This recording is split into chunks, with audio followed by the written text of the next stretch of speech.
Aiwa, chokutanga ndinoda kutendai mhuri yeZimbabwe nokuda kwesapoti yese yamunotipa pano paSain TV. Basa richienda mberi. Weekend ichangopfuura takanga tiri kukadoma Kadoma Jairos Jiri School for the Blind, apo patakanga takokwa. Pakanga pane a memorable event, yes, birthday celebration ya avanozikanwa zvakanyanya kunzi Kosi Rose, Honorable Dr. Cosmas Daka, uko kwakanga kwakokwa zvakare muimbi mukuru weZora Music vanozikanwa zvakanyanya kunzi Leonard Shakata. Ngatinzwe vachitaura. Aiwa, nchida kutendai mhuri yeZimbabwe nokuda kwesapoti yese yamunotipa pano paSain TV. Basa richienda mberi. Aiwa, tawanirwa nyasha, handiti? Tawanirwa nyasha. Vatakamira navo vakuru vemusambo, handiti? Musambo weZora, handiti? Mune vamwe vakazombotedzera kuzama kuda kutedzera ere Zora? Havana kuzama, vakatoita. Handiti? Aiwa, tinoda kutenda zvakanyanya. Makasimba ere baba? Tinofara makadiwe. Aiwa, tinofara. Tinotenda. Chokwadi, aima muna need introduction. Iyoyo ndio yamusina kana need introduction. Vanakamira nawo anonzi father Leonard Shakata, handiti? Tichakura. Isusu I remember taenda kunokuona paNext Door. Kuma early 90s. Tichienda kunokuona pamaraini tisatane TV. Paezomgido taitozwa kuti munorira chete. So ndombobvunza mibvunzo yekumashure kuti transition yekubva kuTV kuchizouyawo zvesocial media nechichi zvakuitikawo mazuva ano haina kunetsa here? Zvangogara zvakadaro because unoona kana wa comfortable area yavari kana environment yavari, wakuziva makona acho. Izvi pazvakauya takatongoti zvinhu zvangouyawo zvine vari kuzviitawo. And time iyoyo music yaitengeseka ari maCDs. Uchinyatsoona kuti kwatengeswa 10 ndawana mari yacho, kwatengeswa 1000 ndawana mari yacho. Zvino iri kungonzi malikes. Kuti mari ichabuda pamalikes. Saka takamboti starirei. Young generation nekuti ndivano wakangopindirana nazvo. Vatongopi vakatungamira. Vakabva vatanga kutaura kuti isusu takasara. Makasara. Vaingorera paarea iyoyi. Ati vazhinji takazokavhirawo. Because technology ukangosara mbichana wafanira kutoweka hard. Urambe uri in touch nezviri kuitika.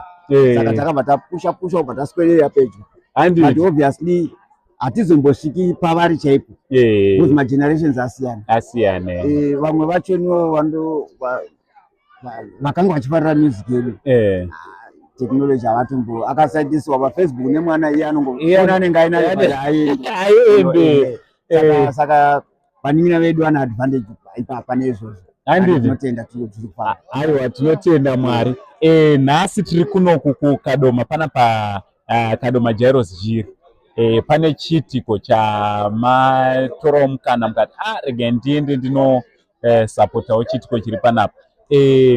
Chingava chiri chiitiko chei chiri panapa kune vasiri kuzivawo? Honorable Dr. Cosmas Daka, unozivikanwa as Kosi Rose. Vagara vachiita chiitiko ichi. Every year birthday ravo vanouya pano kucelebrata nevana vepaJairos Day Center. Podyiwa, pofarwa, podii, zvinhu zvandaiziva. But this year wakati aiwa ngoma ngatiende tinocelebrata pamwe chete nevana. So ndinoatenda nekuti rangarira kuti tizocelebrata pamwe nevana. Ndosaka tiri pano kudaisi kuuya nekuda kwaHonorable Daka. Aiwa, tinotenda. Asi akasike kutanga. Pangu patakamboita function muWevalue. Aiwa, munhu wacho munhu wevana. Anogara aita mafunctions mucommunity for community. Saka nhasi tiri pano zvakare. Handiti ndafara zvakanyanya pandakanzwa kuti munenge muri pano, ndakatoti regai ndinototera. Because kunge muri pano zvinoreva zvinhu zvakawanda kwatiri. Kwamuriwo chiitiko chakaita sechino ichi tiri kunzwa muri kuti Honorable ndo vari kuita ichi chiitiko chakadai. Kwamuri uyezve kurudziro yamungada kupawo kune vamwe vanhu vari influential kunze uku regarding mafunctions akadai pamwe chete nevanhu vari vulnerable sepanapa toziva kuti pachikoro chevana vasingaoni, mungadawo kutiwo kudii? Mukoma kupa hazvirevi kuti unazo stereki, chinopa harusi ruoko, chinopa mwoyo. So ndikatarisa kuna Dr. Dhaka ndoona kuti mwoyo wavo wekupa wakagara uripo. Ndokungamanzwa vamwe vachipupura kuti even first car yangu ndiwo. Ende pavaita izvozvo anga ari futi mwana mudiki vaibatsirwa naye vanga vari vakuru kwaari. Pandotaura pavaita mafunctions muWeverly andimemba vachitoita kudaidza meya kuti vada kungoitira pati yameya ngaitwe ari mudiki zvekuti izvi zvikaizvi isinoziva paaiziita ari mudiki inspiration yacho even asina maresources ari kungozviita still. Saka tikazosvika pazvaari zvine zviona kuti zvakura manje. So ndongoshuwira kuti vamwe vese wokunze uku it's not about kuti une mari yakadii, chido ukangoita chido even usina kana sendi ukatsvaka vanokubatsira zvinotongoitika. Aiwa kuatenda kuona tebodha. Aiwa tinoda kutendai zvakanyanya. Indafara zvisingaiti kuonai panapa muri umwe wevanhu wekuti makandiinspire zvakanyanyisa. Kunyangobva tichikura kusvika pari nhasi munongoramba muri inspiration not kwandiri chete but kuZimbabwe as a whole. Thank you very much nekuva nesu. We look forward. So panapa pane zvichaitika tikakuonai soka tatogadzirira ipapa ndasina belt ndatonotsvaga belt kana ndisunge belt zvikanganisike. Munhu akangoonawo box anongotarisa kuti achakunga chibhakeri. So kana tasvikawo vanotongotarisa kuti pamwe tichabata maiki asi chanzwa nahonorable kana vakati tibate maiki tinongobata. Ndo zvatakakura. Aiwa ndichitobva panapa ndakutonovanyengerera kuti honorable itai kuti murume uyu timbojamba maspik. Aiwa thank you very much. Maita basa nekusapota chiutiko chiri panapa, maita basa nekuva nesu. Mwari varamba vachikuitirai zvakanaka vachikupfudzai mberi. Thank you so much my brother. Tinotenda zvikuru. Mwari pafadzi basa renyu. Tinogamuchira. Kutendai muri veZimbabwe nekuda kwesapoti yamunotipa pano paSaint TV basa richienda mberi. Nhasi ndakamira one of our own. This man is a man aita zvinhu zvakawanda munzvimbo yeKadoma. Handiti Kadoma kuno kuMashonaland West Province. Vanonzi ivo Honorable Kosi Dhaka. Handiti Honorable Kosi Cosmas Dhaka. Vanonyanyozikanwa, vane brand name rinonzi Kosi Ruse. Handiti I think mabamaziva Kosi Ruse. Vane zvakawanda zvavakaita. Tikada kutanga kuzimenshena kubva kuma-artist, kubva kune ma-communities zvakawandisa. So ndo vatiri kucelebrate nhasi. Ndichida kuti mukoma ini kwandiri ndimukoma mukoma akatoda kuti happy birthday kwamuri mukoma. Andogamuchira. Handiti ndonzwa kuninipiswa kumira unemi nhasi zvakanyanya kana zvichazvikudza. Mozoti muKadoma muWeverly tidzokere kuWeverly. Ndimi munhu wandakatanga kuona muWeverly ane motikari yakanga ine number plate dzakanyorwa zita. Ipapo ndina nhasi asi ndanayo zvamumota yakanyorwa zita. Makatondiinspire ndogara ndichiti vakomana ndazombonorawo motikari kuti Saint 1 Saint. Aiwa muri ma-elders. Otherwise muri sei? No 100. Handiti kuchengetwa naMwari chaizvo. Handiti aiwa zvinofadza kuonai muri vatano kudai. So chiitiko chiri kuitika panapa muchicelebrate birthday. Vamwe tinoona vakaita vari influential. Nokwira ndege unoona atanga kuposta ari kwana Dubai, but imimi akasike kutanga kuita chiitiko chakadai. Why muchiita a charitable thing chakaita seichinoyi, celebration yakaita seinoi gore rimwe nerimwe? Alright, thank you. Alright. Chekutanga zvemabirthday sipa takazvarwa isusu.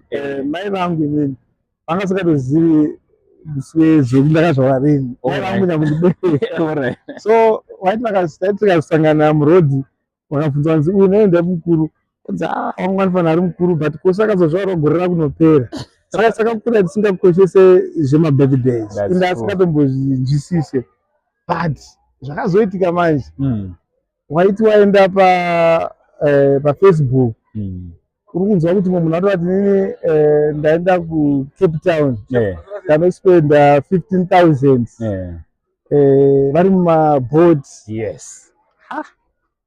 ini ndipo ndakabva ndati kana vachikwanisa kutora 15,000 unosponda neshamwari dzavo vakapfeka zvima but zvakanaka munhu haarambidzwe kuti mari yake handina kuona chirevo mazviri ndipo ndakabva ndati ini birthday rangu dai ndikanocelebrata nevasina nevasingambowanewo zvatinowana mazuva ese nomatangiro azvakaita ndakatoinfluenswawo nevanhu ndakaona kuti vanhu mafariro vari kuita kuti munokuudza kuti 15,000 white parts later 3 days ticelebrate ndipo ndakabva ndati no ini ndikaenda kusvika nevaya vasina so ndakasvika ete small ndaingouya nevana vangu nemhuri yangu tongodonata zvinhu zvedu nematakira takaita toita kana lunch but as time goes on now mafariro aita vana vaya manje like pandikava nemuimbi handiti ndinoya kuno kujaroziri school for the blind so these guys vanenge vasinganyatso kuona zvakanaka vamwe vacho havatoni zvamuchochi so you find kuti bhendi riri kuridzwa uku munhu anenge akafuratira uku achifara so zvakatanga kungondiinspire so ndakagara ndichiti manje ndikasaenda kuya mafariro akaita vanhu ava so mwoyo wangu wakagara uchingoti ndinofanira kuenda ndichiwedzera so hapana chinhu chakundinakidza sekuya pano paJeruzalema so you can't wait kuti birthday risvike muite chinhu chakadai so dai birthday raitwa pamwedzi pega pega so nozachii yangu birthday yangu iri pamusi wa4 November yange iri musi wemanje handina kana chinhu chandakaita ndakana munhu akandipana present kana handina problem nazvo bose takakura tisingarizwani but harina kuva fulfilled nekuda kwekuti handina kuya panapa because ndainyora maexams so nhasi nawo dori riri kuita ngedobhedhi racho because ndaita kuti vanhu vafare vana pana pane 175 vana so vana vava one wavo vakafara akajawo miuya inowanika kuhotel mweya wangu waita sei wafara so ndo zvakangondimotivata chete ndiri kutarisa vanhu vari panapa pane vabereki pane vamwe vana futi vauya kubva kunze pane vanhu vakawanda more than 500 so ndiri kuti you must be a very happy man to see all these people here celebrating with you vanhu I know kuti imimi hamuna basa nekucelebrate your birthday but just to see people happy ndo zvinotondifadza izvozvo because pane umwe ainditi but budget yaunobvisa apapa unokwanisa kutenga kamota kasi kandori kamota handione kuzadziswa nekutenga mota but kufadza kwatoita kuti even kumba ndine support yamadhamu ndine support yevana kuti every year tinofanira kutongozviita ndavaona ivo maiguru ndavaona vari kufara zvakanyanyisa zvokuti unoona kuti mwoyo wavo wese uri panapa kana tasvika pakadai hatitarise kuti mari yabuda imarini tofanira tisina basa ndinoshuwa kuti ndisvikewo pamuri mukoma especially pakuti tinge tinounganidza vanhu chidai sedu tiri kuita but pamaindividuals but chitiko chakadai means a lot mungadawo kuti kudii kune vamwe vakaita semi vari influential especially tichitarisana kuti munyika medu mune vanhu vasina vakawanda bhaibheri rinoti ukapa nerudzi handiti ruboshwa harifaniri kuona but kana tasvika pazvinhu zvakadai sezvo kuti nyika ikure tivandudze nyika tofanira kuti chaitiwa neleft right ngaione kuti ikopere sainini pese pandinoita this event ndinoona nevana vangu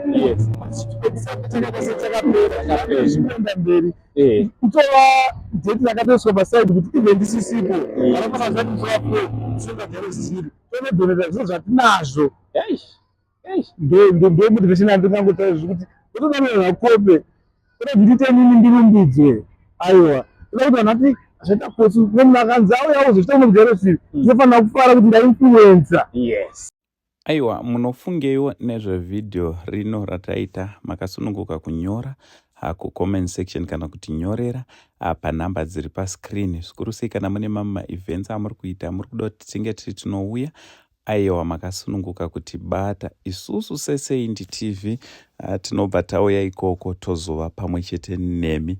Mwari wekudenga kuitire zvakanaka. From Uncle Saint, the only Zim Uncle Saint TV crew, for now, it's much love and God bless.